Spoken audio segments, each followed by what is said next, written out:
Cultura e tradição compõem uma grande nação e suas histórias merecem ser preservadas para eternas recordações. Contar a história de um município vai além de palavras. É um trabalho que exige pessoas comprometidas, pesquisas minuciosas, tempo e, sobretudo, muita dedicação.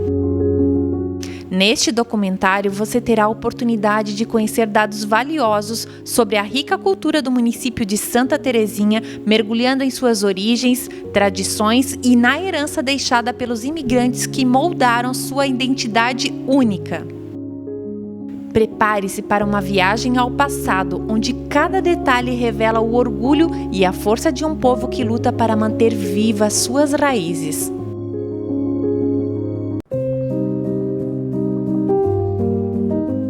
Documentário da história do município de Santa Terezinha, episódio 1. Por que escrever a história? Meu nome é Fiorello Zanella, eu sou natural de Itaió, nasci em 3 de setembro de 1946, estou hoje então com 77 anos. A minha vida educacional, ela foi feita sempre nas escolas, porque eu fui professor das escolas estaduais, fui professor no ensino superior também, em Rio do Sul, na Unidade, também em Blumenau, na FURB. Mas sempre que eu estive em atividade escolar, eu sempre senti vontade de escrever, desde pequeno eu tinha essa dedicação à escrita.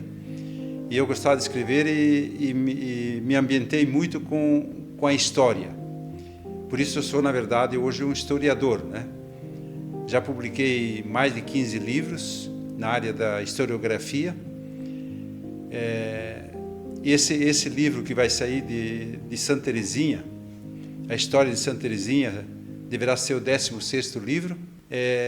Então, como historiador, eu procuro sempre desenvolver a área da historiografia dos municípios e também da imigração italiana. Eu tenho vários livros sobre a imigração italiana, que também é um campo muito bom para se trabalhar nessa área da historiografia. Sobre o livro de Santa Terezinha, a gente, na verdade, já está trabalhando há mais de 10 anos, né?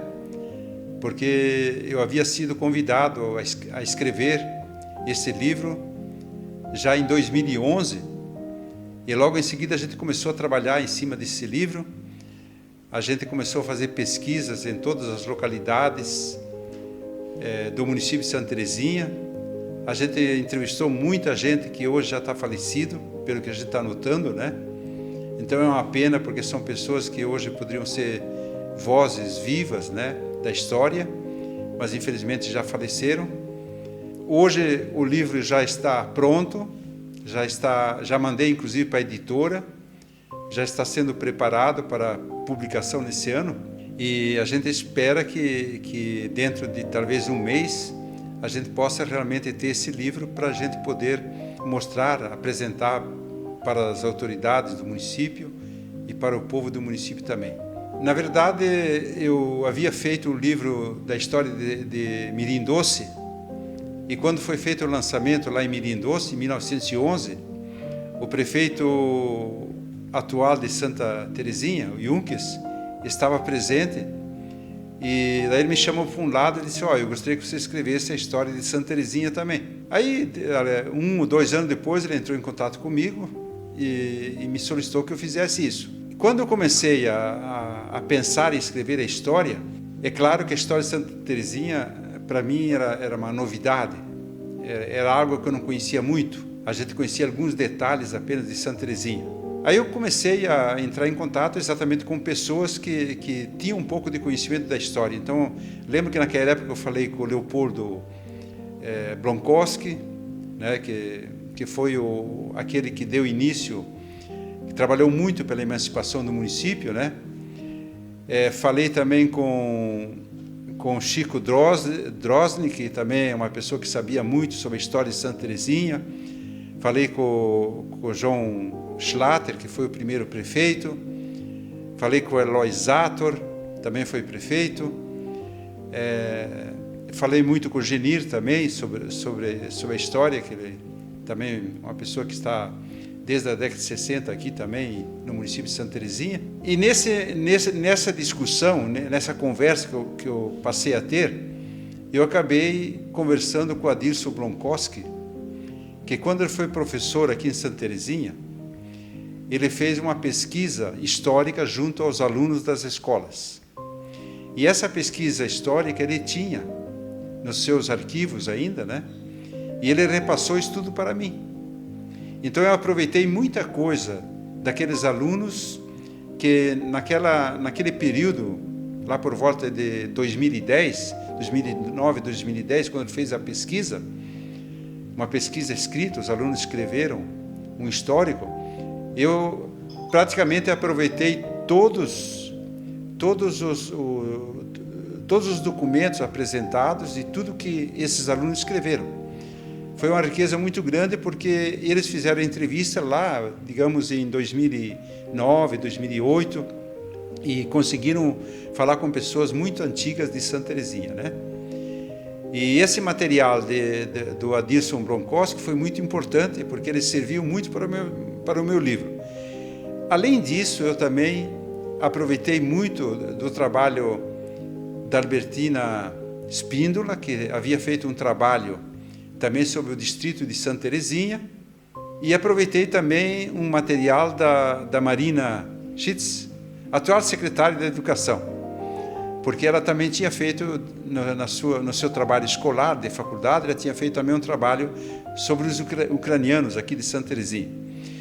Então, eu gostaria de dizer que, além das entrevistas que foram feitas durante esses últimos 10 anos, com todas as localidades, com pessoas residentes em todas as localidades, a gente visitou todas as localidades do município de Santa Terezinha, a gente entrevistou pessoas antigas, a gente fez uma coleta de dados muito grande, né?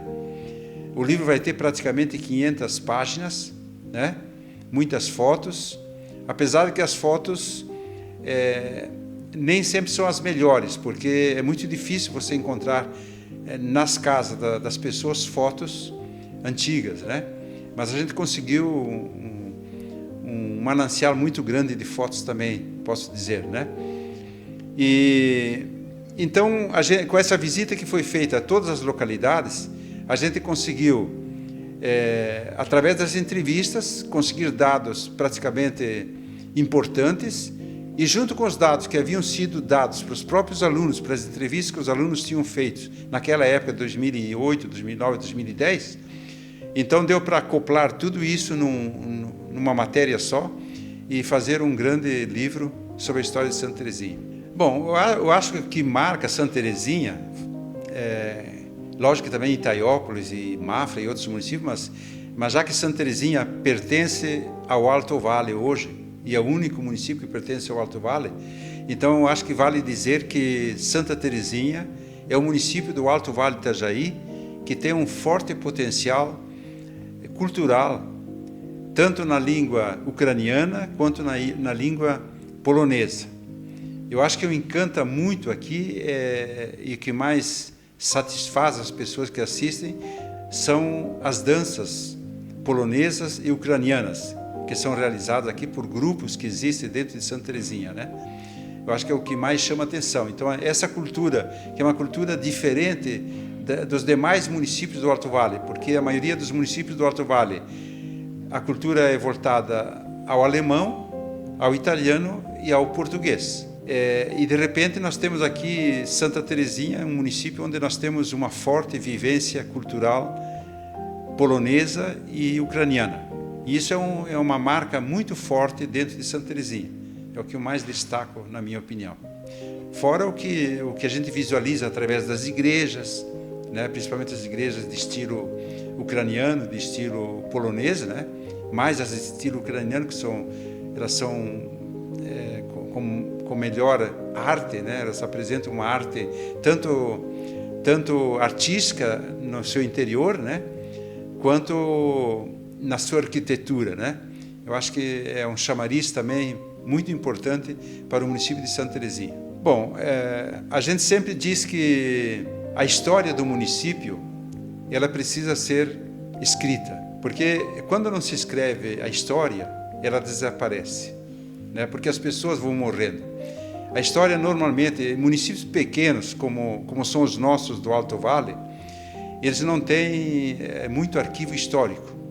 Então, se você vai em busca de documentos históricos, você não vai encontrar. É muito difícil encontrar documentos históricos que falem da história do município, da cultura do município, né? Da vivência do povo, qual é o povo que está habitando tal município. Então, isso você consegue hoje somente através de fontes orais. Isto é, fazendo entrevistas junto a pessoas antigas e elas vão te repassando os dados. Foi o que eu fiz. Isso durante 4, 5, 6 anos. A gente fez entrevistas em todos os municípios. A gente trabalhou tanto a parte histórica, quanto a parte cultural, quanto a parte social, todas as áreas. E a gente conseguiu dados que a gente não obtém dentro de documentos históricos, porque eles não existem. Então, escrevendo uma história agora, o que vai acontecer? Aquilo que o povo nos narrou, através das suas entrevistas, através do que eles falaram, ela vai no livro da forma como eles nos falaram, né? Então, a história que o povo nos relatou vai ficar gravada num livro histórico. Então, essa cultura e essa vivência histórica, ela vai estar à disposição do povo. A mesma história contada pelos mais antigos, que foi contada para nós, que somos historiadores, ela vai para o livro em forma de escrita e acaba sendo depois lida pelo povo e eles passam a ter um conhecimento histórico de tudo que aconteceu dentro desse município. Então, eu acho que a história de um município é importante por isso, porque ela vai estar viva a vida toda. No próximo episódio, você verá dados políticos e cultural.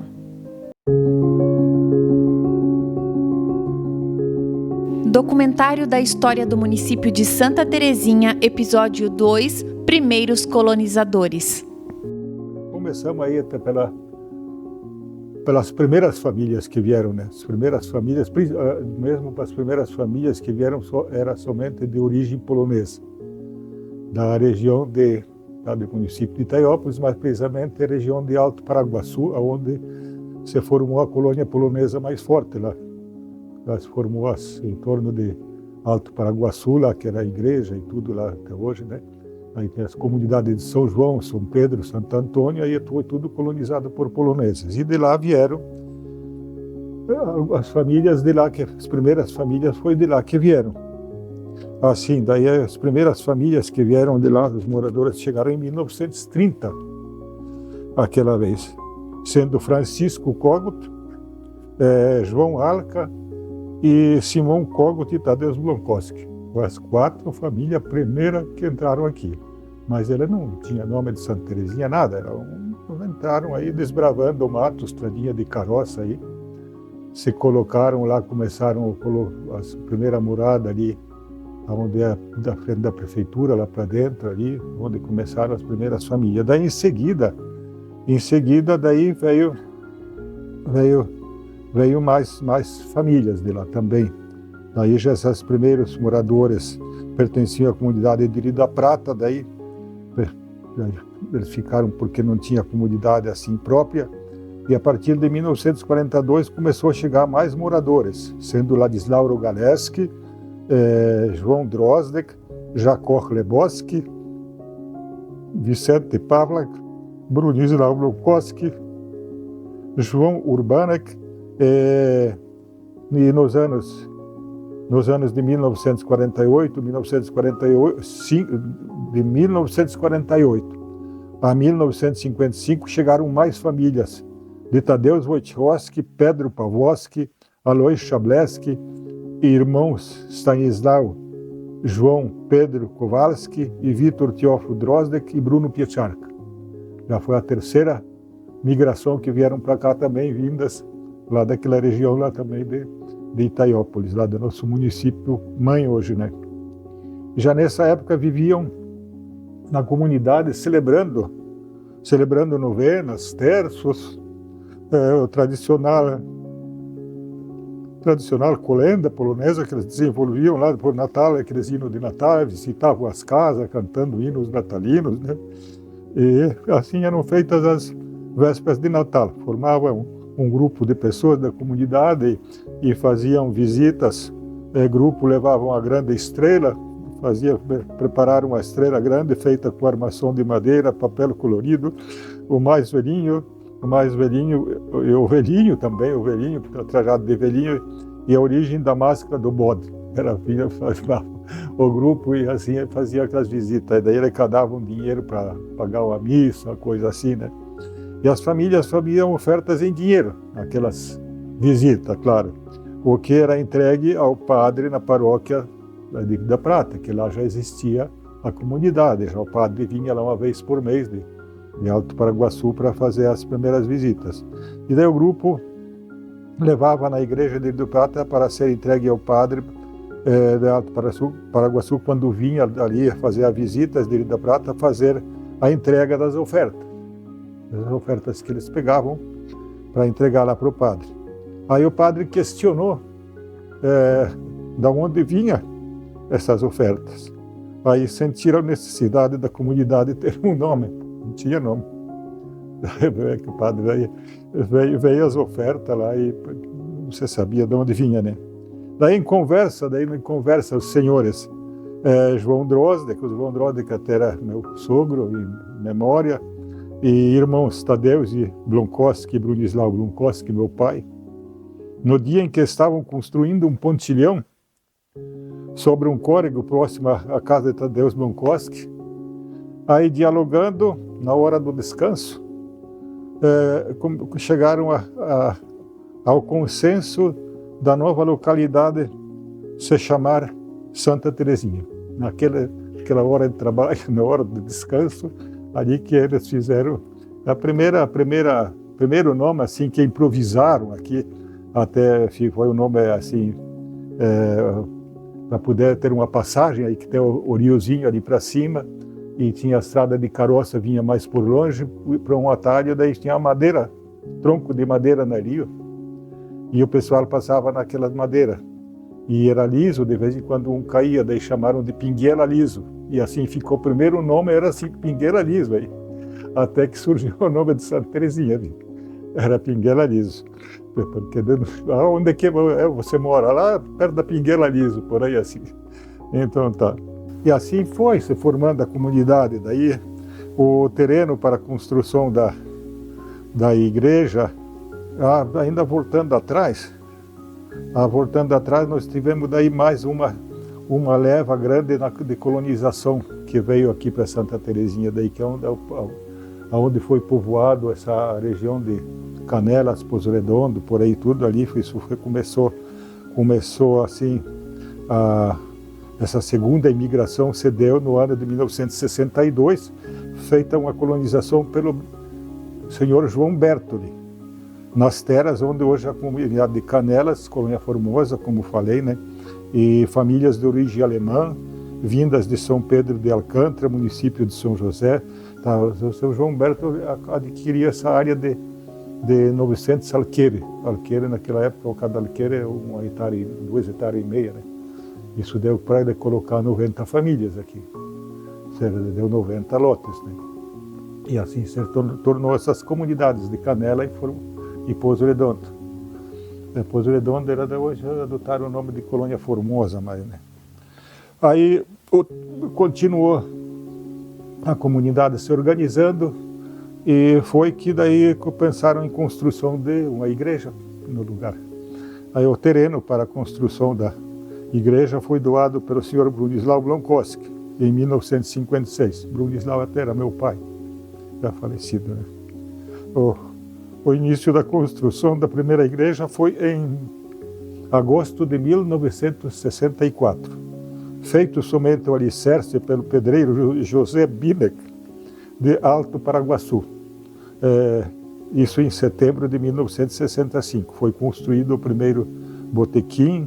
Já se pensava também de escolher o nome da padroeira da comunidade, da igreja, né?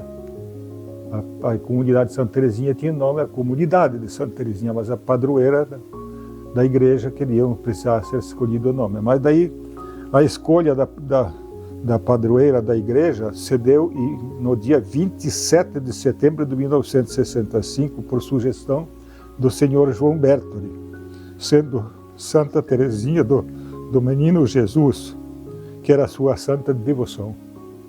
Aí, como foi aceito pelos presentes, o senhor João Bertoli doou a primeira imagem da santa.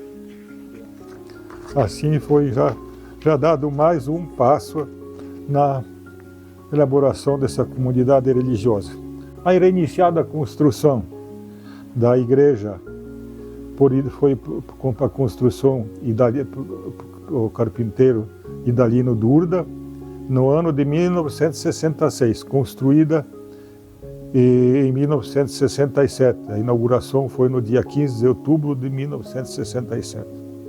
Aí o senhor Brunislau Blankowski recebeu as chaves da porta para abrir a porta da igreja, na inauguração.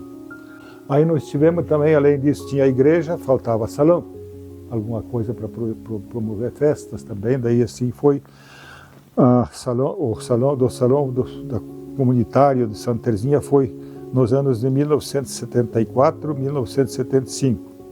Construtor também foi o senhor Idalino Durda. A inauguração foi no dia 29 de junho de 1975 para descerrar a fita inaugural. Foram convidados o senhor prefeito municipal de Itaiópolis, o senhor Eduardo Kazmierczak, as duas pessoas mais idosas da comunidade, que eram os senhores Francisco Korrut e Tadeusz Blankowski. Na festa da inauguração foi convidada as autoridades de outros municípios, também de outras comunidades e arredores, todos de Santa Teresinha também. A demolição da Igreja Velha começa no dia 4 de abril de 1988. Aí passamos para a igreja, já se pensou na igreja maior, porque tinha a igreja de madeira muito pequena, aí se pensou na igreja maior, a comunidade já cresceu, então foi já feito o projeto, dado início à demolição da igreja. Então a Igreja Velha começou dia 4 de abril de 1988, feita a última celebração às 15 horas para a despedida da Igreja Velha. Em seguida, os presentes ajudaram a retirar os bancos imóveis e no dia 5 de abril foi dado o início para lançamento da pedra fundamental da nova igreja.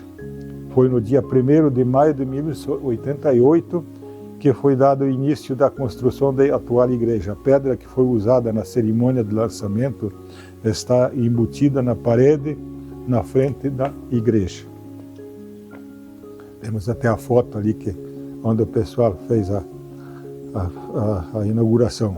O início da construção foi em maio de 1988, onde foi contratado o pedreiro Teófilo Tsech, em memória, que levantou a igreja até ponto da cobertura metálica. A cobertura metálica foi colocada pela empresa de Eloy Wagner de Itaiópolis. Padre Vicente Vrosch conseguiu dinheiro da Alemanha para os custos da estrutura metálica.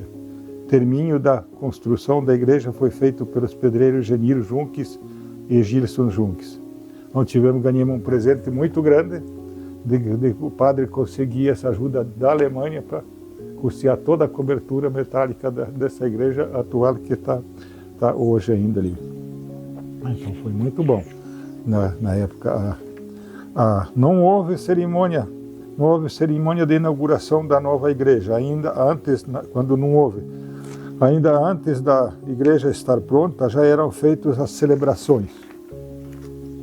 Nesses 50 anos de fundação da igreja, desde 1967 até esta data de 2007, tivemos na administração da comunidade religiosa 18 diretorias eleitas democraticamente pelo povo.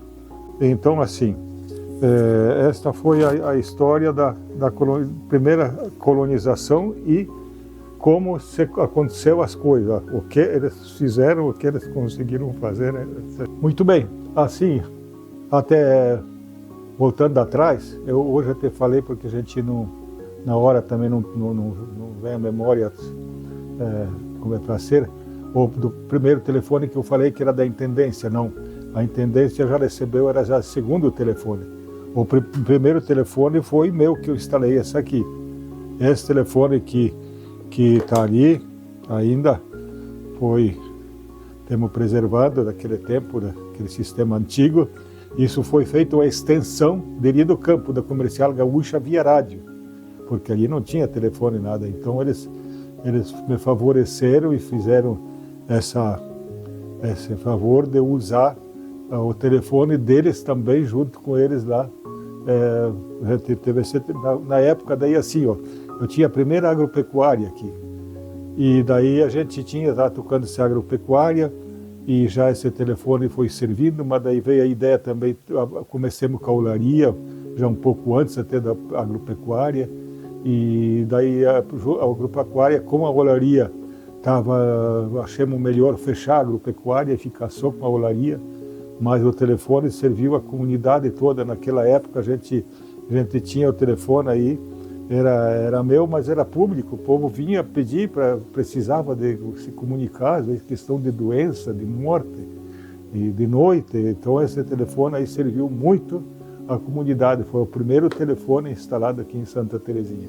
A gente gostava até de deixar uma mensagem assim para as futuras gerações de Santa Terezinha aí, que zelem, cuidem pela nossa Santa Terezinha, a importância de uma boa convivência, a importância de as famílias ser unidas em torno das coisas da comunidade, e as pessoas que se respeitem, vamos trabalhar, lutem por Santa Terezinha aí, que vale a pena a vida, mas temos que estar presente, sempre junto com todos, também fazendo que essa vida seja útil para todos, para ele e para a família e para a comunidade, para amigos, tudo assim.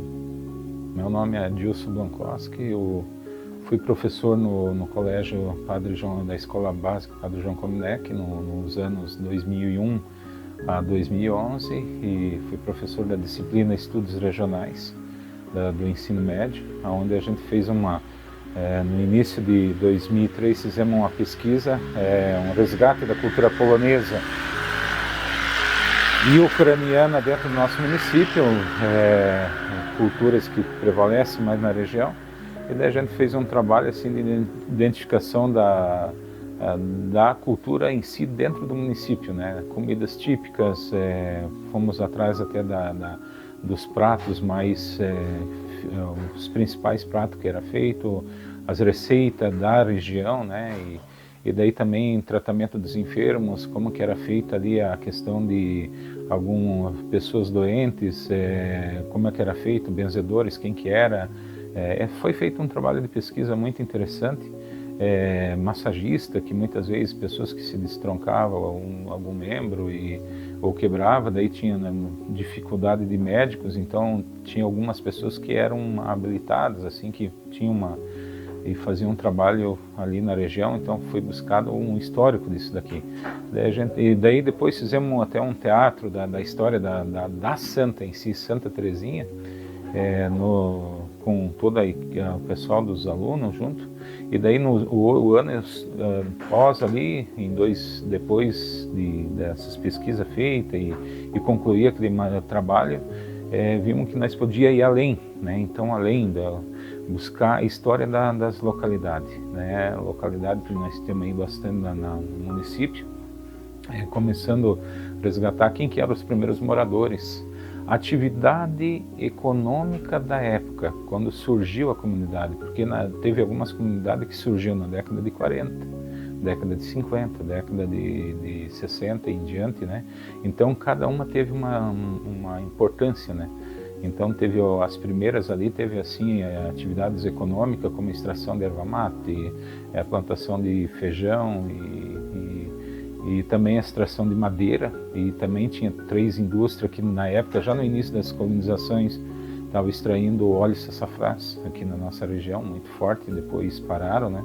E a extração de madeira, e daí depois as outras localidades como foi formando, daí apareceu outras culturas e daí outras indústrias foram aparecendo. Isso foi um resgate muito interessante aí na região. Também foi feito todo tentar saber os primeiros carros, o trator,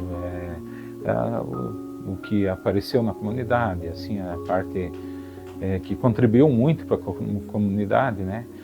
Também foi feito a pesquisa também dos dias atuais, atividade econômica atual, né? Como é que estava em 2008, né? Um fechamento, se lá na década de 40 ou 50 a atividade econômica era tal, como é que era hoje, né? O que evoluiu né? E se apareceu indústria, se não, comércios, né?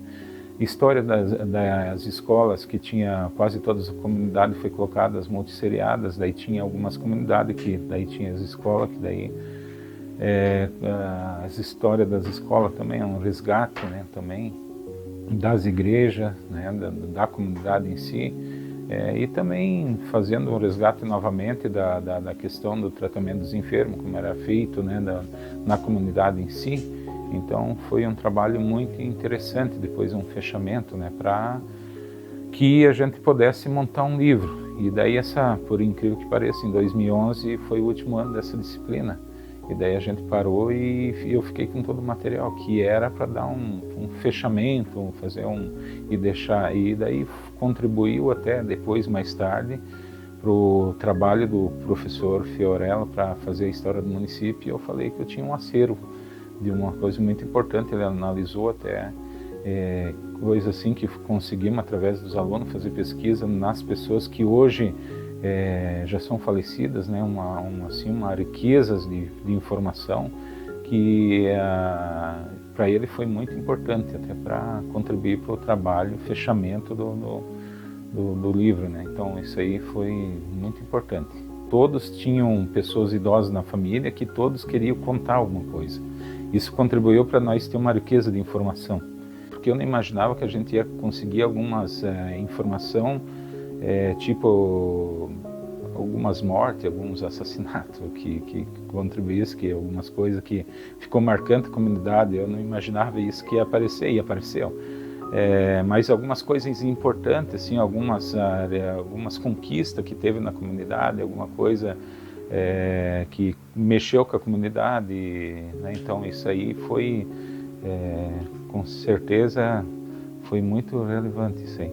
Para nós é importante esse resgate do nosso município. Claro que deveria ser feito muito antes, conversado com pessoas que poderiam ter contribuído ainda muito mais para a gente ter ainda muito mais riqueza de informação, mas naquele momento foi feito com muito carinho, muita dedicação, e que torcendo que possa contribuir muito tudo que foi pesquisado, né, e que nas futuras gerações aí que possa saber da história de Santa Terezinha, né, de tudo, né, envolvendo desde o início da colonização, cultura, atividade econômica na época, hoje, né, o progresso em si do município. Isso é muito importante para nós saber, né? No próximo episódio, cultura polonesa.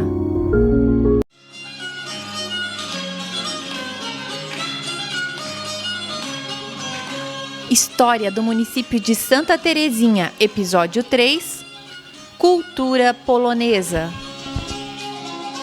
Me chamo Aloy Zato, sou descendente polonês, filho de polonês. Meu pai nasceu na Polônia no ano de 22, né? Veio para o Brasil em 23, desembarcaram em Paranaguá, subiram a Curitiba, vieram se alojar aqui em São Tomás, perto de Paraguaçu, e posteriormente Itaió do Sertão. Vieram conduzidos pelo padre João Kumilik, que na época era o colonizador da região, adquiriram áreas de terra aqui em Itaió do Sertão, e ali estamos até hoje, né?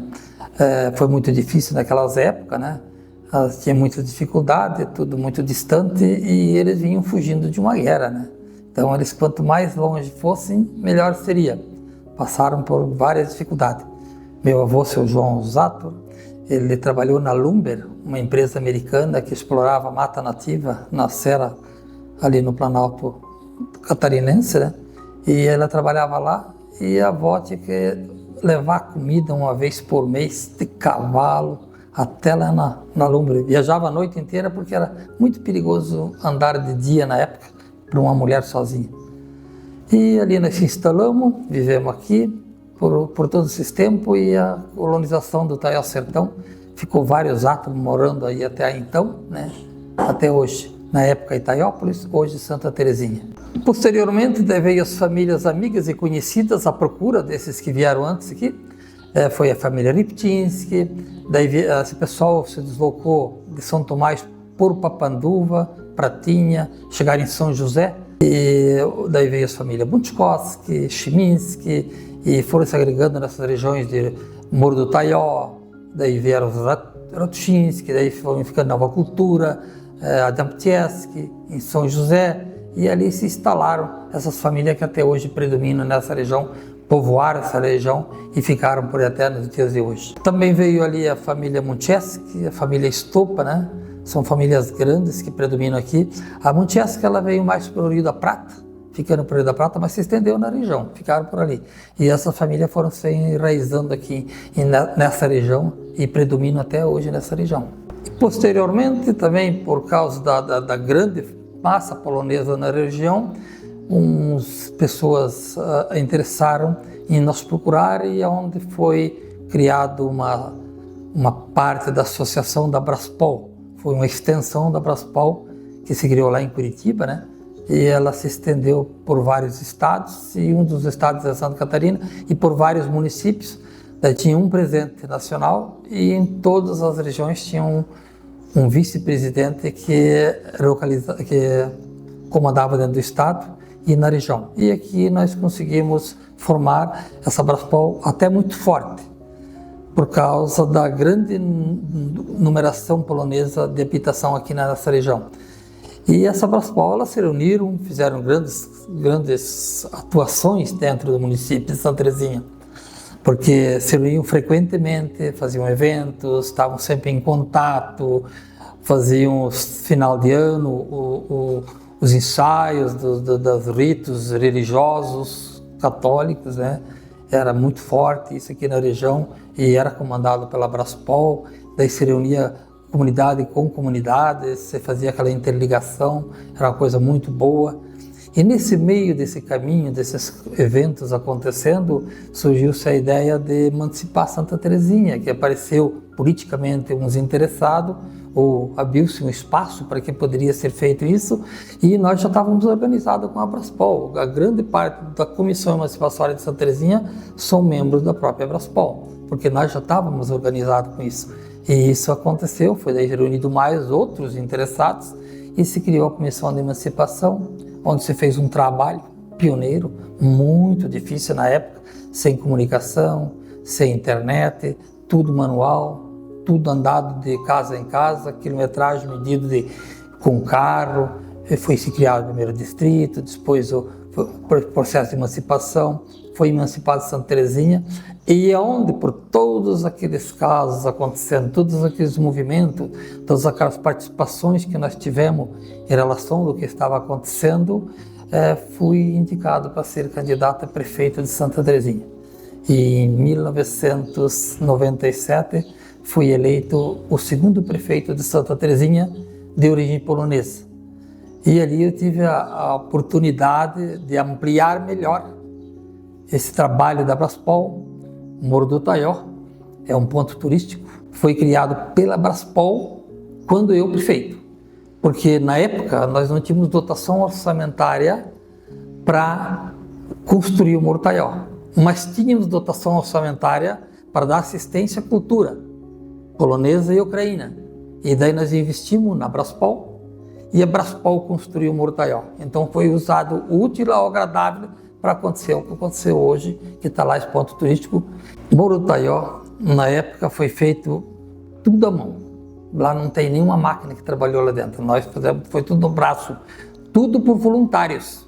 Lá não tem pago nada por nenhum, só a organização da Braspol uniu-se tanto o povo ali, onde construiu toda aquela capelinha, onde foi levado para cima do morro, num dia, 11.600 quilos de peso nas costas. E ali foi feito um marco religioso, as 15 estações dentro do Morro do Taió, naquela trilha teixa do morro, né? Que conta por 700, quase 800 metros de caminhada bem incline, né? O Parque Mata Nativa. São uma área de 35 hectares de terra desapropriada hoje dentro do perímetro urbano, né? É onde é que foi feito a primeira infraestrutura aqui dentro. Também muito complicado, porque a própria legislação trancava um pouco, mas está ali, é uma beleza que sem igual para Santa Terezinha, né? O polonês, ele sempre foi muito católico. Ele herdou o catolicismo da Polônia e a fé manteve eles no campo. Aqueles tempos difíceis, sem recursos, né? A gente vê coisas acontecendo, passou-se por algumas pandemias, né? Na época, e o que aguentou a raça polonesa na região foi a fé e a cultura polonesa, porque eles vieram com únicos recursos que trouxeram na mente, né? Não tinham outras coisas para se defender, né? Então foi muito difícil. O polonês, ele tem uma tradição de guardar bastante dia santo. Os guardas de guardar os domingos e dia santo de festa. Hoje já não está mais assim, mas no passado era isso. Nós tínhamos as festas de Páscoa, onde se festejava por vários e vários dias, mínimo 3 dias, né? Natal, mesma coisa, se enfeitava todas as entradas de casa com ramos verdes, se ponhava as palmeiras, e esse costume também se transmitia para as festas de casamentos. Todos os casamentos que aconteciam eram decoradas, propriedades, tudo cheio de palmeira, tudo cheio de verde, bastante papelzinho picado, pendurado, né? Se festejava bastante, já se tinha festa na sexta-feira, se reunia o povo para fazer a buchada, que nós falamos hoje. Na época se dizia o nome, o flaczki, que era a sopa polonesa, né? Onde se reunia todos os convidados já na sexta-feira para festejar. No sábado já vinham tomar o café em casa, vinham de carroça, as carroças todas enfeitadas, os cavalos nos areiamentos tudo enfeitado, né? Já chegava no sábado cedo para tomar o café ele tinha bastante comidas típicas polonesas, a quiche, a coibaça, vários salteços de porco. Daí vinha os eventos meio-dia, as carnes toda assada em buraco de chão, feito, a churrasqueira era feito cavados no chão, onde era assado tudo com espeto de madeira, aquele tinha um cheiro, aquela evaporação da terra, daquela carne, temperava melhor o churrasco, né? Então seriam as festas bem animadas, sempre com música ao vivo, sempre com gaiteiro tocando uma música, bastante ritos poloneses, né? E o casamento se estendia no domingo até a noite. À noite só terminava a festa com o otipine. O que era o otipine? O otipine era tirar o véu da noiva para ser sorteado entre os casais que estavam ali presentes na festa que interessavam casar. Então a noiva pinchava o boquete, tirava o véu e daí ali os noivos iam para suas luas de mel e os seus convidados iam iniciar os cavalos para voltar para casa. O grande relacionamento entre a Polônia e nós, já brasileiros e descendentes poloneses, era nós recebíamos por correspondência, bem antes da Páscoa, o opłatek. O opłatek seria hoje, poderia se dizer, a Santa Hóstia, onde é que ela era benta lá na Polônia e mandada para o Brasil, para os parentes, para se confraternizar com as famílias que estavam aqui no Brasil. Esse era o grande foco. Isso acontecia no domingo da manhã. No domingo de Páscoa de manhã era o compartilhamento da opłatek. Mas nós tínhamos os outros já na sexta-feira, sempre foi um dia de silêncio. Eu até hoje com 69 anos, eu não ligo nenhum motor no dia da Páscoa, na sexta-feira santa. respeito. Eu vou para a igreja de a pé e não ligo nenhum carro, porque o pai tinha essa tradição de que não podia se fazer barulho nesse dia, era para ser dia de respeito, era o dia de penitência, né? E daí, de sexta-feira, das 3 horas da tarde até no domingo de manhã, se guardava jejum completo. Domingo se compartilhava o poate, que depois do poate começava a se festejar já o Aleluia. E isso seria a ressurreição de Jesus Cristo, né? Daí, segunda-feira seria o segundo dia depois da Páscoa, que era o dia do descanso. Daí teria uma brincadeira de se molhar, jogar água. Era para se lavar a alma, porque aí nós já fomos perdoados, já nós estamos vivendo. Seria um novo batismo, um batismo, como se diz assim, esportivo, um batismo mais de confraternização, de que a história de Cristo já passou, de que nós começamos uma nova vida, e por isso nós brincava, todo mundo que passava na rua, menos esperava, recebia um balde de água na cara sem saber do que estava acontecendo, porque era a tradição polonesa isso. Ainda na religião católica, ela se manteve assim, bastante com as tradições polonesas dentro da igreja. Portanto, que Itaiópolis foi construída a igreja com bastante simbolismo polonês, modelo polonês, Alto Paraguaçu também, e a nossa paróquia Rio da Prata também tem arquitetura polonesa, porque na época todos os nossos padres que dominavam essa região, que cuidavam dessa nossa região ali, eles eram descendentes poloneses. Eles eram a maioria deles enviados da Polônia para cá. Então a gente conviveu praticamente um século orientado pelos padres poloneses, e por isso originou-se todos esses modelos dessas igrejas aqui com os modelos poloneses. E as nossas pequenas capelas pelo município inteiro, quase todas eram de origem polonesa, com exceção do Craveiro e Colorado, que foi ucraíno, porque também predominava mais o ucraíno e predomina até hoje. A diversificação de bastante pessoas, de bastante etnias, que chegaram a morar em Santa Terezinha, fez com que se dissolvesse um pouco o polonês, ou se misturasse tanto de que não fez tanta diferença mais para a sociedade nossa ali. Pouca coisa, porque já tinha bastante povos quando a gente se lembrou, né? Então, para te dizer quais foram os primeiros, eu não posso contar quais foram os primeiros. Mas Santa Terezinha, eu me lembro quando tinha bem poucos moradores. Agora, eu nasci na Garganta mesmo ali, né? Mas os meus pais que vieram de Iracema. E os avós da Polônia. Porque eu morava no Rio da Prata até anos 50. Eu estudei lá na Prata ano 49 e anos 50 eu estudei ali em Serra da Garganta. Então eu nasci em Rio da Prata, não na Serra da Garganta ali. Mas no ano 1950 que surgiu a primeira escolinha aqui onde é a igreja. É a escolinha pequenininha, bem modesta, e a professora era Edith Rosalina Santos de Oliveira. Então, a gente tem muito pouca escolaridade, que eu comecei com essa professora a estudar, e daí eles saíram e não vinha outro professor, já criou mato, vassouras na altura da escola, ficou abandonado. Depois veio um tal de Lourival, mas eu, professor. Mas também eram de tão pouca escolaridade que eles ensinar, nem eles sabiam. E daí eu tinha uma inteligência muito boa para o estudo. Eu aprendi muito ligeiro, mas era na base do A, E, I, O, U, e aprender os números e a tabuada. Depois lia assim, tipo... Eles não ensinavam os pontos de pergunta, nem as vírgulas, nem nada.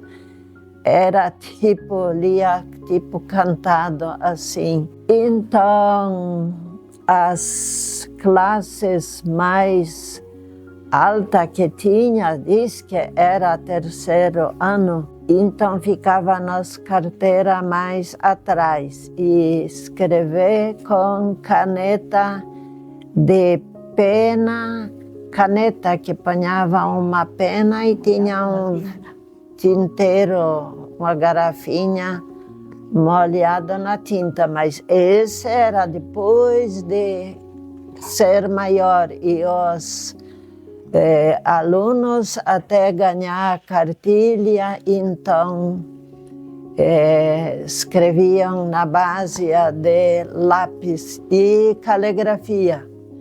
A professora ensinava caligrafia bastante, mas quem aprendeu meio por si, porque os professores eram muito fracos de estudo, muito.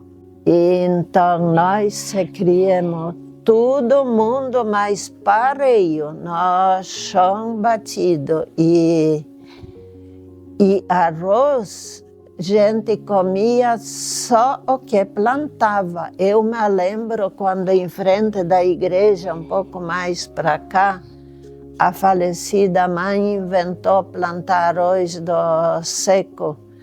Assim a gente comia o que produzia, plantava batata salsa, aipim, batatinha, taiá, feijão, quirera. E era isso que a gente comia. E açúcar branco, o pai ia numa, chamavam de bodega, comprava um pacotinho assim, acho que era meio quilo, e então para fazer uma cuca para o Natal e para a Páscoa. Mas aquela cuca não tinha farofa, era passada com ovo batido e gordura. E então só para o Natal e para a Páscoa açúcar branco. E o pai comprava açúcar amarelo em sacos de 50 quilos. Isso ficava tempo, mas nós comíamos em cima do pão mais grosso desse açúcar do que a fatia de pão. E ele empedrava, pegava pelancas e roía isso e tinha mel. Mel tinha desde que eu me lembro, mel de abelha produzida. E então a alimentação era assim. Que muitos caras andavam fazendo essas colendas em polonês, né? Ela e essa que cantam bem. Então podemos cantar hoje em Belém, mas em polonês. Dzisiaj w Betlejem, wesoła nowina, że Panna czysta porodziła syna. Chrystus się rodzi, nas oswobodzi, anieli grają, króle witają, pasterze śpiewają, bydlęta klękają, cuda ogłaszają. Na minha memória vai ficar a cultura polonesa sempre enquanto eu existi, que eu acho importante a nossa tradição que nós aprendimos, vai ficar comigo até quando eu existi. E os filhos foram ensinados a cultura polonesa, todos, só os netos não. É isso. Zostań się z Bogiem. Fica com Deus. Melhores momentos da primeira noite cultural polonesa. No dia 24 de agosto de 2024, o pavilhão de eventos do Parque Mata Nativa foi palco da encantadora Primeira Noite Cultural Polonesa. O ambiente estava especialmente decorado, destacando os detalhes e o capricho que remetem à rica cultura polonesa, transportando todos os presentes para as tradições e culturas deste povo. A noite teve como grande atração as apresentações dos grupos de danças folclóricas polonesas Dusza Polska de Santa Terezinha e Wiezy Polskie de Itaiópolis.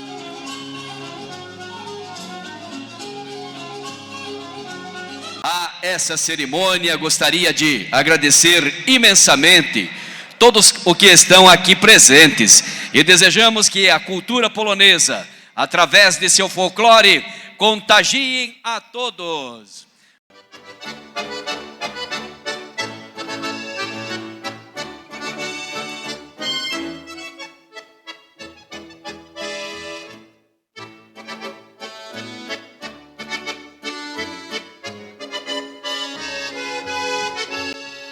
A abertura do evento foi marcada por uma emocionante encenação da entrada de famílias polonesas, simbolizando o forte elo com suas raízes culturais e o respeito à história.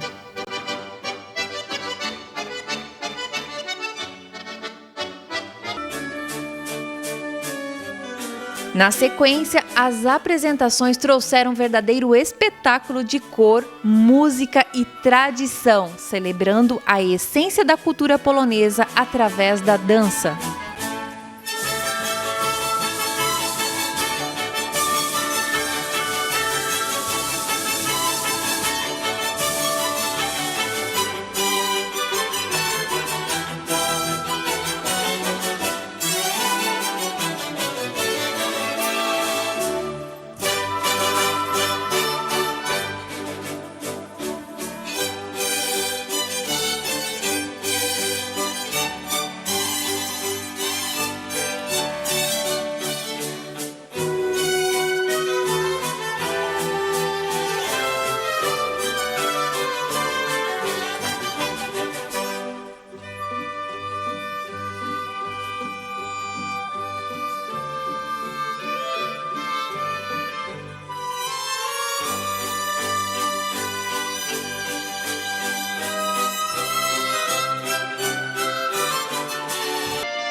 coś ciebie, do kogo do ciebie, a jaki fikare, nie se go postare, a jaki fikare, nie se go postare.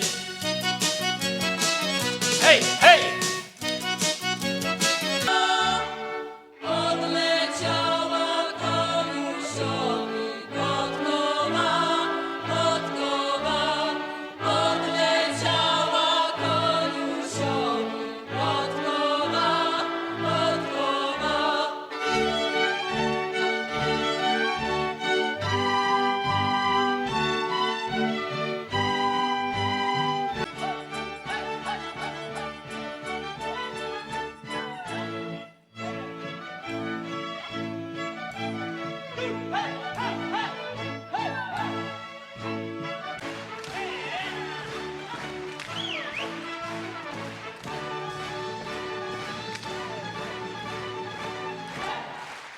Na zdrowie!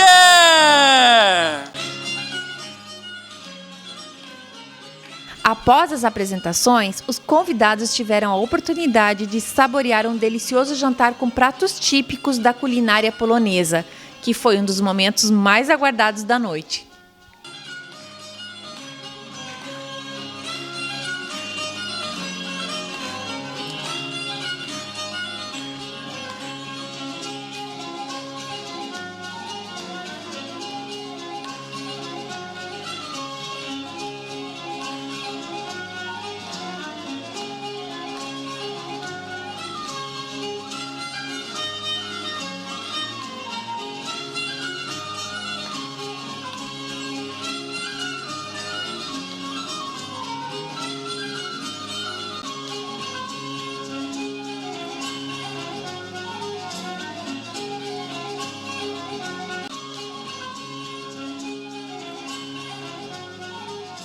Uma gratificação muito grande estarmos hoje aqui na nossa primeira Noite Cultural Polonesa. 3 anos atrás nascia o grupo Dusza Polska, no ano de 2022, onde que, com força de vontade, fui atrás pedindo para os alunos estarem participando do grupo e hoje estamos aqui já conseguindo sediar uma Noite Cultural Polonesa. Então, dizer assim que é muita alegria. Depois de muitas dificuldades de se iniciar um projeto onde que a gente iniciou sem nada. Então a gente começou com as coreografias, depois a gente se inscreveu para o projeto Dança Catarina, ganhamos o 2º lugar na categoria Mesa Regional e quando a gente foi para a regional a gente conseguiu então o pódio de 3º lugar, perdendo só para o município de Joinville. A gente ficou muito feliz. Trouxemos também o melhor bailarino, então queria agradecer imensamente a todos que estiveram presentes. Espero que essa seja a primeira de muitas. Foi uma noite linda, uma noite de frio, chuva, mas como o nosso povo polonês é um povo acolhedor, eu acredito que ele aqueceu o coraçãozinho de todo mundo. Santa Terezinha, né, esse município que já tem uma ligação histórica muito forte com o município de Itaiópolis, e nós não poderíamos deixar de se fazer presente, então, nessa noite, né, da cultura polonesa aqui no município, para juntar, né, essas duas culturas, né, polonesas que se desenvolvem tanto no município de Itaiópolis como aqui também no município de Santa Terezinha. E a gente faz os votos do nosso grupo para que o grupo Dusza Polska de Santa Terezinha tenha uma vida muito longa e que se desenvolvam outras tantas noites polonesas aqui no município de Santa Terezinha.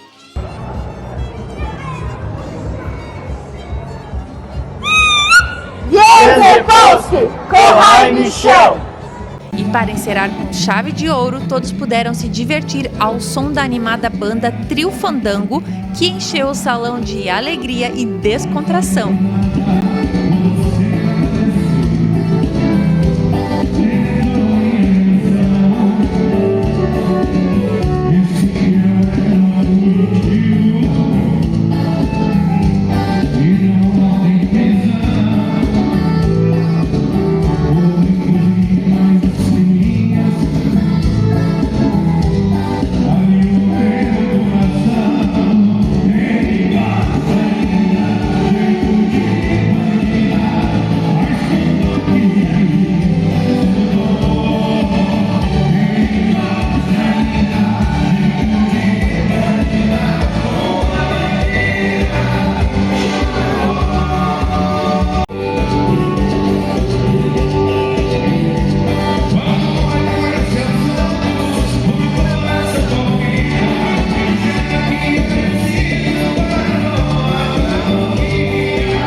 primeira noite cultural polonesa foi um marco na preservação e na valorização da cultura polonesa, deixando na memória de todos os presentes o legado de uma tradição que merece ser celebrada. No próximo episódio, cultura ucraniana.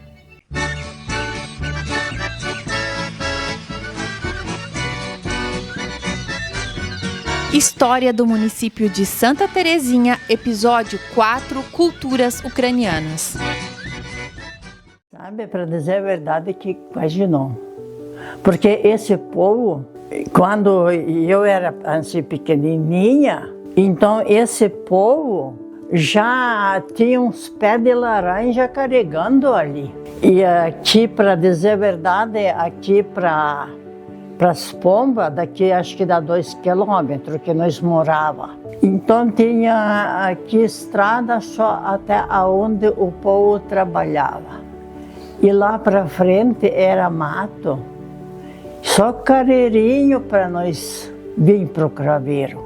Estrada tinha só um pedaço até esses moradores ali, tinham estrada só até onde eles trabalhavam. E lá para baixo era mato, então nós vinha pelo carreirinho para o Craveiro. E esses moradores aqui do Craveiro, ele já tá há um tempo aqui, porque aqui já tinha um filho grande, casando, tinha um laranja. Esses moradores que estavam ali, eles não falavam assim, né? Eles não falavam para gente saber de onde vieram, como é que vieram. Isso ninguém contava nada isso. Sabem, daqueles tempos, pois sabe que isso até padre vinha de cavalo ainda. Essas raiucas, isso era muito bonito. Mas isso brincavam, não que nem agora. Os maiorzinhos, os grandes, faziam a roda maior e o mais pequeno faziam a roda mais dentro, né? Isso iam, brincavam, cantavam. Isso nunca perdiam essas raízes. Agora acabou, ninguém nem sabe nada. Naqueles tempos, isso não tinha ainda fogão. Isso tinha esses, como dizem, prepechok, de tábua, enchido de terra, faziam fogo no meio, punham as latas, cozinhavam nas latas. E era muito bonito aquilo lá. Naqueles tempos não tinha geladeira, não tinha congelador ainda. Tinha uns coxos grandes, isso daí, sabe... Eles preparavam o churrasco naqueles coxos, daí pegavam esse churrasco, assavam. Então, eu me chamo Marina Bossistitz, eu sou professora, sempre morei nessa comunidade, né, na comunidade de Bleipombas, sou de origem ucraniana, aprendi muito falar ucraniano com a minha avó, com a minha querida avó, Catarina, que desde muito pequenininha ela fazia todos os dias as orações e a gente não podia deixar de rezar em ucraniano e falar com ela somente em ucraniano. Então tudo que eu sei da origem ucraniana, os meus costumes, a minha religiosidade, vem dali, né, do meu antepassado, dos meus avós, dos meus pais. E tenho muito a agradecer, né, de pertencer a uma cultura tão rica e hoje cultivo, de certa forma, né, dentro dos meus costumes, dentro da minha casa, dentro da culinária, continuo fazendo as minhas orações em ucraniano, ensinando meus filhos, espero poder ensinar os meus netos também, falar em ucraniano, para que essa cultura também não desapareça. Que hoje a gente vê muito entre os jovens, assim, que se perdeu muita coisa. E, de certa forma, enquanto escola também, a gente já tem pensado muito nesse resgate, através da dança, através do idioma, através dos costumes, para que a cultura ucraniana permaneça por muitos e muitos anos aqui no município de Santa Terezinha. Eu sou Lídia Vassilkowski-Chorny, também de origem ucraniana. Meus bisavós vieram da Ucrânia e, como a professora Marina disse, nós preservamos muito a nossa origem, nossos costumes, nossa religiosidade. Eu também sou professora, aposentada agora, já há 2 anos e pouco, mas desde a escola a gente preservava e preserva ainda a cultura. Eu, juntamente com a irmã Emília e a professora Lúcia Komochena, fundamos o grupo Zemlya na escola, o grupo de dança folclórico, e depois a irmã Emília, com outras professoras, fundaram a Helena Kolodi, o qual a Marina trabalhou também e continua trabalhando e divulgando o nosso grupo, que é uma das riquezas do nosso município. Aqui na comunidade, há vários anos, eu sou catequista, trabalhei já muito a nossa língua ucraniana, presido os cantos na igreja também, a nossa missa é toda no rito ucraniano. No Natal, uma das épocas que a gente assim, mais preserva e mais gosta, é que nós levamos a Boa Nova com o canto natalino para as famílias, canto ucraniano. Nós se reunimos, jovens, crianças, adultos, e vamos de casa em casa cantar uma canção natalina para dar as boas-vindas do menino Jesus. Isso é uma das culturas assim, que eu mais gosto. E na Páscoa a gente aprendeu com os nossos avós, com nossos pais, e eu assim pretendo na minha família nunca acabar essa tradição da bênção dos alimentos. Na Páscoa a gente prepara no sábado da Aleluia muitos alimentos, 12, né, professora Marina? 12 alimentos, e leva para benzer. E a primeira coisa, no dia de Páscoa, o café da manhã é aquele café da manhã diferente, abençoado, com os alimentos bentos. É outro sabor, né, professora Marina? É outro cheiro, é um sabor especial. Por quê? Porque a gente benzeu aqueles alimentos. E na nossa igreja a gente preserva muita assim, religiosidade. Procura ainda fazer a missa toda em ucraniano.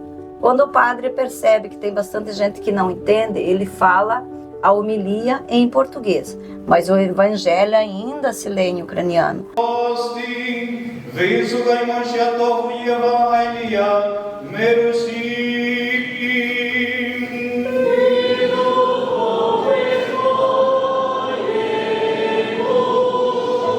A nossa missa é muito rica. Se a gente for estudar, eu acredito que eles vão ver a nossa igreja, né?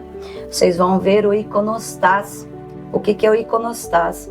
É a Bíblia demonstrada através de ícones, de imagens.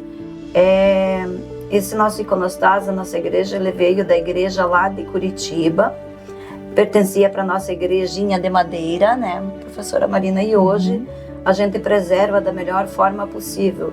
Então eu, enquanto catequista, sempre dou aula prática na igreja, porque mais do que a Bíblia está lá demonstrada através de imagens.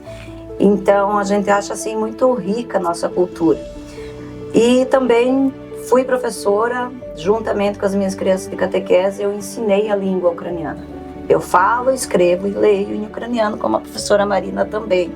A gente agradece também muito, porque nós vivemos enquanto crianças e adolescentes no colégio de irmãs, então a gente aprendeu muito com elas. O bordado ucraniano, o qual nós trabalhávamos na escola também fui professora além da língua ucraniana, nós ensinávamos o teatro, o bordado ucraniano também nas escolas. É o famoso korovai, né, que eu falei, que é o pão do noivo, o borscht, que é tradicional nosso, e também da cultura polonesa, né, professora Dani? E daí o nosso é o perorê, que era feito com repolho e batatinha, né? Hoje já é, como que eu posso dizer, incrementado com outras coisas, mas o original que veio da Ucrânia era com batatinha e repolho azedo. E outro alimento que é muito importante para nós, que eu esqueci de comentar, que é a sobremesa ucraniana, que é a kuchá, que é feito do trigo. Na Ucrânia eles comiam, só cozinhavam o trigo e comiam somente com leite e mel. E hoje nós já incrementamos. Tem que ter essa sobremesa, tem que ter na ceia de Natal. Dos 12 alimentos, essa sobremesa é um dos 12. Então, na ceia de Natal tem essa sobremesa da kuchá. Só que hoje a gente já incrementa, já coloca creme de leite, leite condensado. Mas quando eu era criança, minha mãe cozinhava só o trigo e nós comia com mel e leite, como comiam lá na Ucrânia. E daí na noite de Natal, depois da janta, os pais estendiam a palha de trigo perto do pinheirinho de Natal e a gente dormia naquela palha de trigo. Era uma tradição e a maior alegria para as crianças. Então eu vou cantar uma canção natalina. Então é Deu na novena, é uma boa nova. Deu na novena, nenitiva cena, porodela uve fleiemi Maria, Yedena, porodela uve fleiemi Maria, Yedena. Daí nós trabalhava, plantava tudo assim para a mãe, quando nós pequenos trabalhava e fazia trigo, feijão, antes tinha milho, essas coisas, pouco, não tinha fumo plantado. E daí, quando nós se mudamos para cá, o pai continuou trabalhando no moinho, daí a redondeza começou meio a juntar gente de lá, daí nós viemos morar para cá. Daí ele começou a igreja do Bleipombas, daí ele fez a igreja do Bleipombas e ficou ele era meio mandão na colônia, que é pouquinha gente que tinha. Então ele tinha que, se precisava, alguém moria, ele tinha que ir ajudar. Se alguém estava casando, ele tinha que ir matar o boi, fazer carne, essas coisas. Ele sempre estava junto.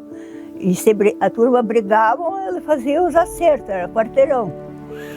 E daí ele ia trabalhar para Mafra, lá ele fez o moinho, daí ele fez a igreja de Bleipombas, daí ele fez a igreja de Craveiro, só ele não punha o foro, mas ele fez tudo, a armação. Daí fez a igreja do Colorado, e daí quando acabou as igrejas, daí ele trabalhava já mais em casa, ele fazia madeira de carroça, que nem agora fazem de caretas, mas antes o pai fazia de carroça. Daí ele tinha esse torno, isso não tinha luz nem nada, nós tudo na mão, e isso aí ele fazia umas cabeças de carroça. Isso era tão pesado e era de uma madeira muito dura. O pai fez uma roda grande assim, daí nós rodava para ele tornear isso. Daí ele ganhava dinheiro com isso e nós trabalhávamos na roça. Pois sobre a origem, a cultura ucraniana, do que veio o povo lá da Ucrânia, o que a gente sabe assim dos nossos avós e algum pouco dos nossos pais, que os primeiros ucranianos que vieram para essa região aqui foi na faixa aí de 1923. E daí depois o nosso pessoal, família dos Arendardio, Guimuchinski, eles vieram depois daquela guerra de 41 que a Alemanha invadiu a Ucrânia, aí eles fugiram para o Brasil. E aí depois disso, daí tinha um tio meu que era irmão da minha mãe, que ele fugiu daquela guerra lá, ele tinha 14 anos. Ele veio para o Brasil, mas daí ele foi para o militar e depois ele foi chamado para aquela guerra da Itália. Daí ele sempre contava e chorava que ele fugiu de uma guerra e caiu na outra. E a minha avó sempre contava da viagem deles, que eles vieram de lá, porque uns falavam que da Ucrânia até aqui de navio à época era 2 dias, mas ela contou que eles viajaram mais de 12 dias até chegar no Brasil. E daí aquele tempo, daí eu não sei, eu não entendia bem ela, era o irmão do meu pai, que era nenê e faleceu nessa viagem. E de como isso era tão longa a viagem, eles velavam no navio, mas depois jogavam na água. Então ela sempre contava essa história e chorava. E dizia que ela assim rezava por tudo nós, para nunca nós passar por uma guerra, que ninguém sabe a tristeza que é o sofrimento. E daí, quando eles vieram para cá, então o primeiro ponto que eles pararam, essas famílias, depois foram se esparramando, foi aqui em Papanduva. Mas Papanduva não tinha nada, era só um lajaneiro naquela época. Então comida era difícil, pois eles não trouxeram quase nada. Então as famílias viviam assim, trocando uma coisa com outra para poder viver. E daí começaram a sair, então que nem o meu avô, e outro avô de Iracema, e outras pessoas, as mulheres ficavam com as crianças lá nos acampamentos e eles saíram procurar lugar para se colocar. Eu vou tocar um trechinho da marchinha dos noivos, que nós tocava em roda das mesas.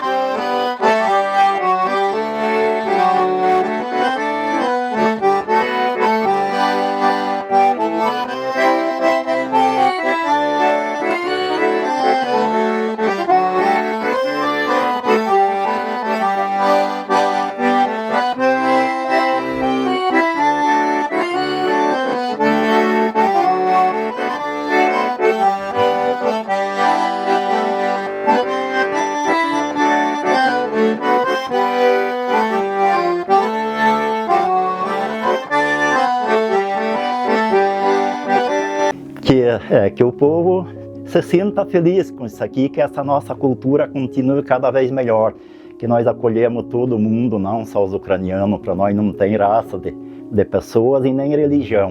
A cultura ucraniana, essa cultura rica, né, em tantas tradições, aprendi muito com meus pais, com meus avós, espero poder ensinar muito ainda, né, enquanto professora, enquanto gestora, enquanto vó, né, que você ensinar, passar para frente esses costumes, essas tradições, porque um povo sem cultura, né, um povo sem identidade, né? E Santa Terezinha tem muito da cultura ucraniana, que é tão rica, que é tão forte e que tanto me orgulha. Eu pedia para as pessoas jamais abandonarem aonde elas nasceram, abandonar a sua origem, porque eu acho muito rica a nossa origem ucraniana e jamais vou ter vergonha disso. Eu herdei dos meus pais, dos meus bisavós, estou tentando ensinar minhas filhas, meus netos, e quero preservar enquanto eu tiver luz da minha cultura. E jamais me envergonho disso. Бувайте здорові, що доброго вам, щаслива дорога, boa viagem. Melhores momentos da primeira noite cultural ucraniana.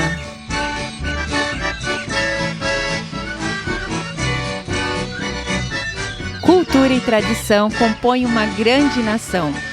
A primeira noite cultural ucraniana aconteceu no distrito do Craveiro, localizado a cerca de 30 quilômetros do centro da cidade de Santa Terezinha, e recebeu o nome de Elena Kolodi.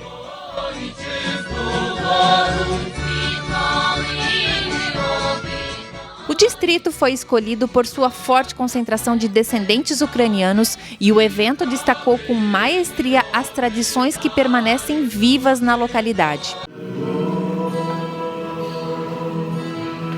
O evento iniciou com a tradicional missa ucraniana, sendo que a religião é um elemento central na vida dos ucranianos. A entrada foi encenada e apresentada com ritos da fé católica bizantina.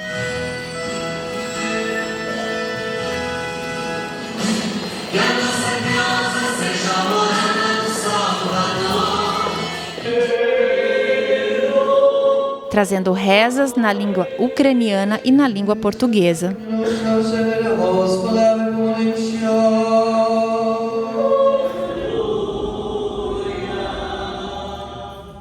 Sede para mim o Deus que me protege, a fortaleza que me salva.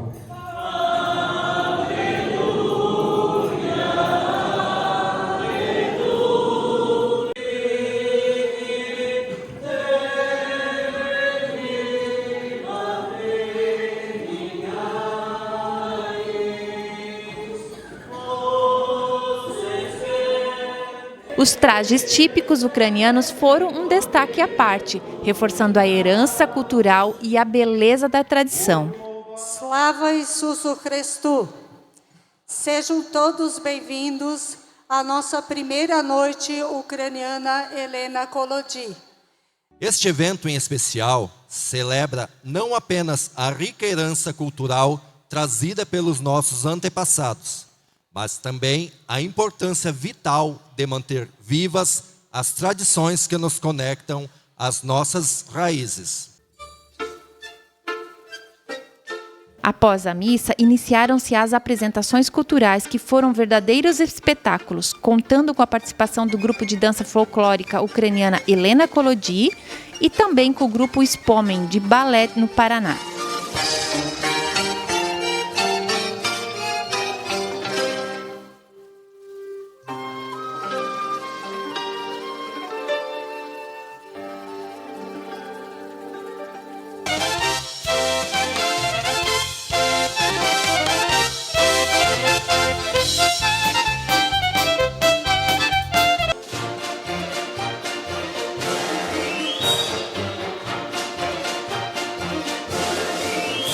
As apresentações de danças trouxeram à tona os costumes, as festividades e a alegria característica deste povo, encantando os participantes com movimentos cheios de significado e vivacidade.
Após a apresentação, foi servido jantar típico ucraniano com delícias da cultura local.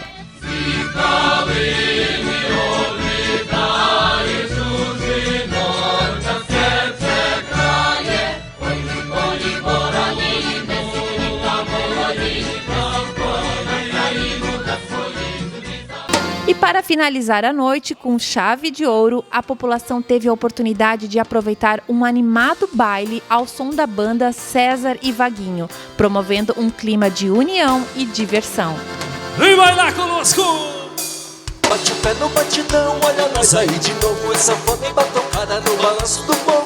Bate o pé no batidão, olha nós aí de novo. Essa sanfona e batucada no balanço do povo.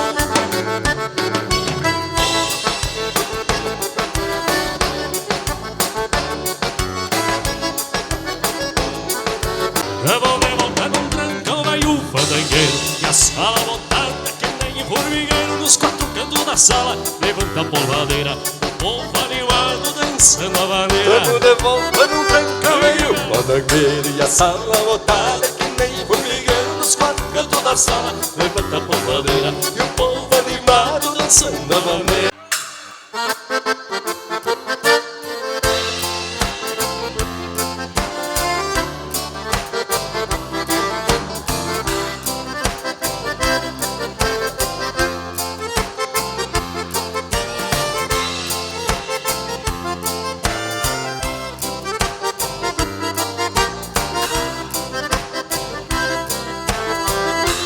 O evento foi um marco na valorização da rica cultura ucraniana e fortaleceu os laços entre as gerações, celebrando uma história que merece ser preservada e compartilhada.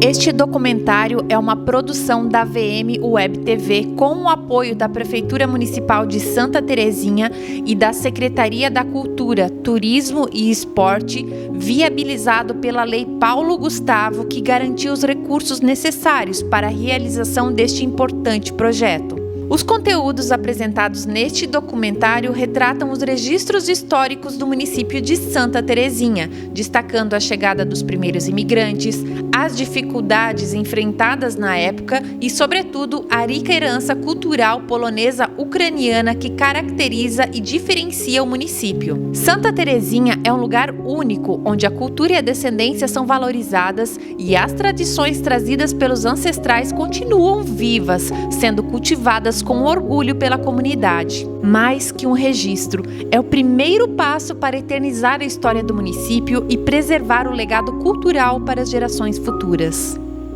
Produção VM Web TV.